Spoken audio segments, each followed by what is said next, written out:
আসসালামু আলাইকুম। আজকে আমি ম্যাঙ্গো টিকি রাইস রান্না করেছি। প্রথমে চালগুলো 4 ঘন্টা ভিজিয়ে রেখেছি। এবারে একটি পাত্রে পানি ফুটিয়ে নিয়ে চালনির মধ্যে একটি নেট দিয়ে ভাপে সিদ্ধ করে নিলাম। অন্য একটি পাত্রে নারকেলের দুধ, চিনি, লবণ, ভ্যানিলা এসেন্স দিয়ে জাল করে কিছুটা দুধ উঠিয়ে রেখে দিলাম। অন্য একটি পাত্রে কর্নফ্লাওয়ার গুলে নিয়ে দুধের মধ্যে দিয়ে দুধটা ঘন করে নিলাম। বাতরা হয়ে গেলে নামিয়ে উঠিয়ে রাখা দুধটা দিয়ে কিছুক্ষণের জন্য ঢেকে রাখলাম। ভাতগুলো ফুলে গেল।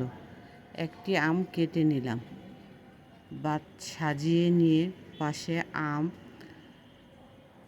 নারকেলের দুধটা ঘন করে রেখেছি, ওই দুধটা তিল দিয়ে পরিবেশন করে নিলাম। রেডি হয়ে গেল আমাদের ম্যাঙ্গো টিকি।